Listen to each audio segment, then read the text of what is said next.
Great.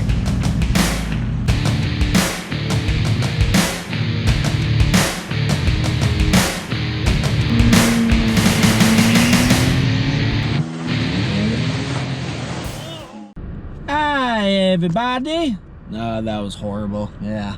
So today I'm doing a walkthrough review. Not really a tutorial, I guess. There's no tutorial on this. I mean, if you need help to install this or something, you're brainless. But what I'm going to show you today is something that is probably very useful and something that you maybe should have with your truck and vehicle, your truck or car, or whatever it is that you may own. It's called an ultra gauge reader. In regards to that, it reads all your temperatures. It can read voltages on certain things. It could show you loads like engine load and whatever else may be available for you in that vehicle. I'm gonna just get right to it. I mean, this video won't be too crazy or anything like that. It's pretty basic, and it's just something that I'm recommending for you guys out there and showing you what benefits I've had for it and what maybe be disadvantages, if I can think any off the top of my head. So far I don't think I have any, but we will see once I go through it. So let's get right to it. Okay, skippies, so here it is. It's a little display. I think it's like a 4 or 5 inch display. I have the windshield mount with it. I found it to be the best one to get. I mean, he's got Velcro ones, he's got a 3M one and all that. So what you see here right now is engine on the left, the engine temp, the coolant temp. Right here is my transpan temperature. Then you got my battery voltage. Then you've got the miles per hour. I'll come back to that one later. Then you've got the trans converter temperature. This is all in Celsius. It says Fahrenheit there because it's what you change in the codes. And then I've got engine load. So right now I'm in park. This is 2,000 RPM. That's 12. And then if I go up to 3,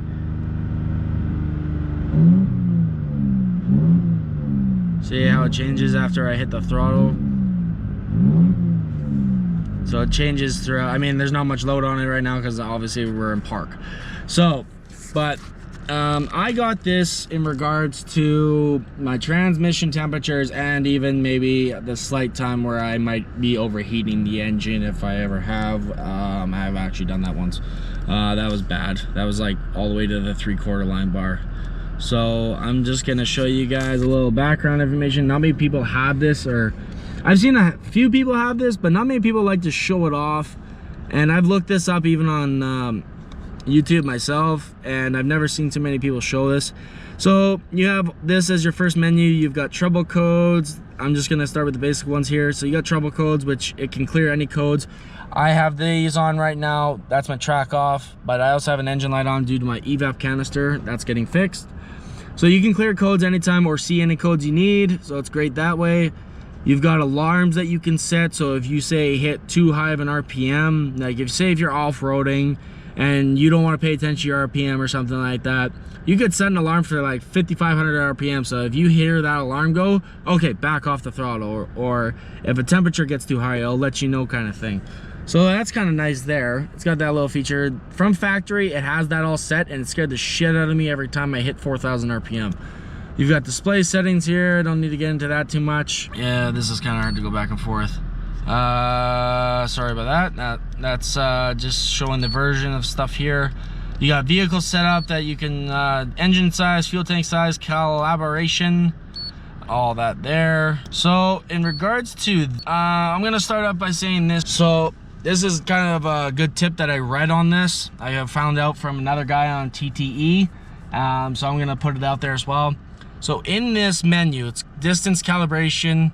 What this is calculating the distance for your miles per hour, kilometers an hour. I can't really be too much details in that, but the point of this is, as I said, I had miles per hour on my display. This is actually showing me how fast I accurately am going. So I mean, you could use a speed test or speed sensor on your phone or whatever to see, but this, you can actually get your speed correctly on this. You just have to adjust this number, which by the way sucks, because it goes up by tens. And if you got to go up a couple thousand, you got to go up a couple thousand, and it does not go any faster than by tens or whatever it is. So the way to get this, I'm spitballing here. I might adjust it when I edit this if I can't remember. So what you do is you go up to, say, 80k an hour is what it means. So about 50 miles an hour. You are doing 50 miles an hour, and you need your accurate speedo. So you find out how off it is. You know what? Give me 2 seconds and I will get a better explanation so I can tell you guys. You need to grab your calculator and your GPS navigation device so that you can find out what speed you're actually going. So if you got a GPS or you got your phone on there, like I said, with an app, it's perfect. So what you need to do is take your GPS speed reading. So if you're doing, say, 40 miles an hour and you're doing 45, you take 45 miles an hour and then divide that by what the ultra gauge is reading. So you have to have the miles per hour on your ultra gauge here, and then you divide those two numbers, and then that will get you your factor number that you have to put in for here, which is a rough estimate. So mine was 8390, and so you got to get that as close as you can to it, so that when you're doing 70 miles an hour on here, it should say 75 or however big. So for 33s, 255, 85, 16s, it's about 5 miles off, give or take, once you get up to around that speed.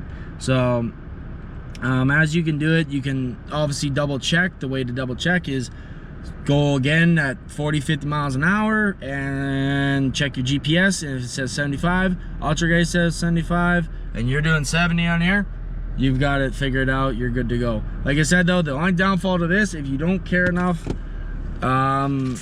this is a bitch. This is straight up a pain in the ass, because you sit here with your finger behind here going down, and you're sitting, I sat here I think for like 10 minutes straight, sitting here in my truck going down on the button. It was a bitch.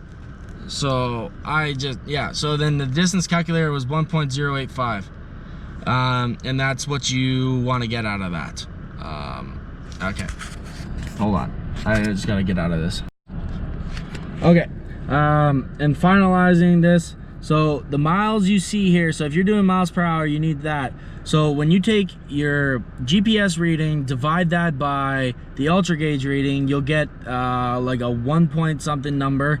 You take that number, and then when you get that, you look at the distance value shown by the gauge. So if it says 5213, blah, blah, blah, you multiply that by the number that you got from your division.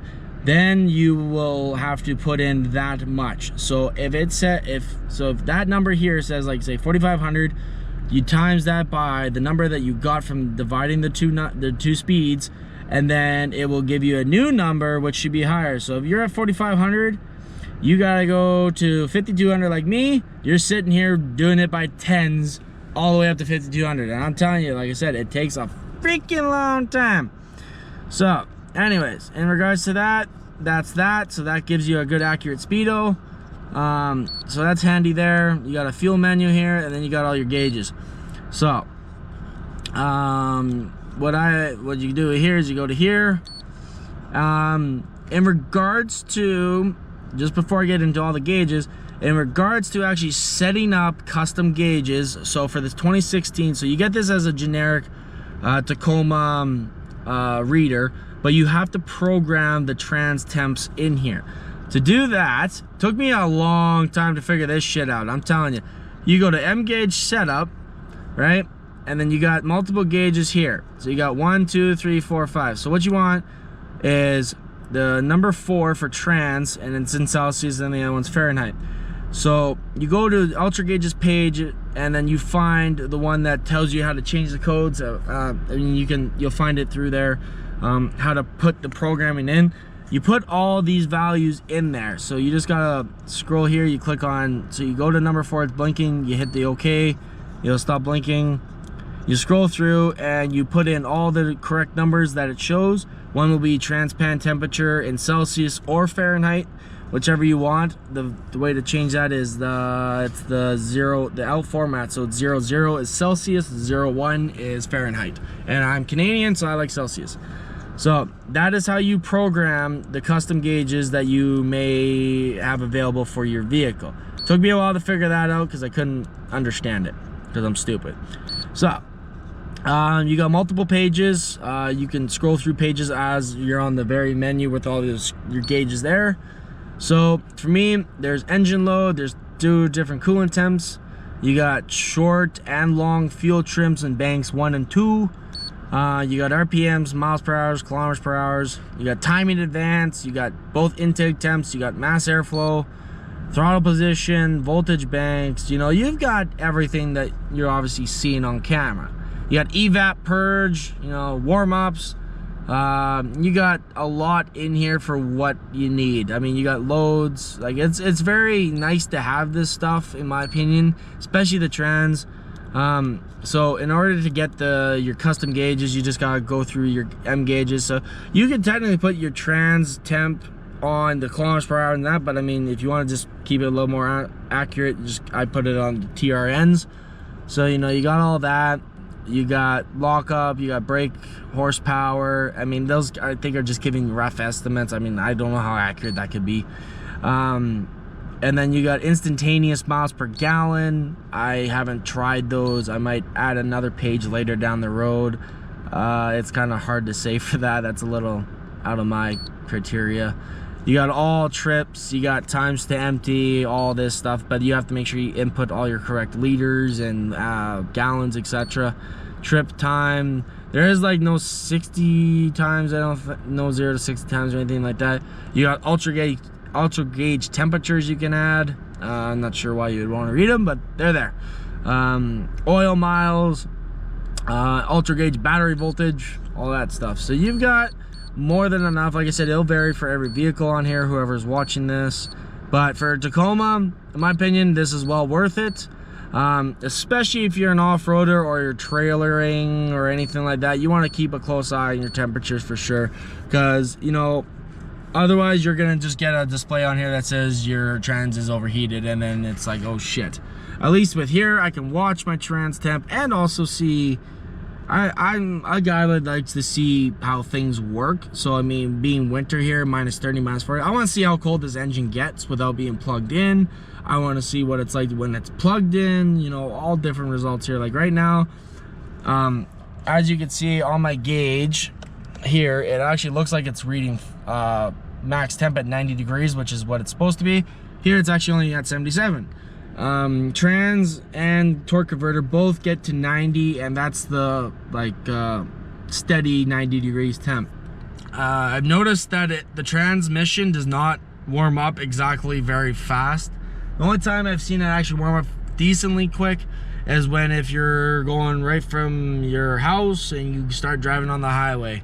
That's when it'll kind of warm up a little quicker than it is shifting through gears. Every shift is about a half a degree of warming up the pan. Torque converter warms up probably at least twice as fast than the actual pan, because you're pretty much locking it up all through your driving time. I've seen my trans converter warm up to 30 degrees before my trans pan has even got to 15. So downshifting and upshifting in sport mode a lot actually warms up your trans a lot quicker. Every shift, it warms it up by at least a half a degree. If you are saying in third gear at 30 miles an hour at 2,500 RPM, whatever it may be, torque converter is warming up really quick, obviously, with that.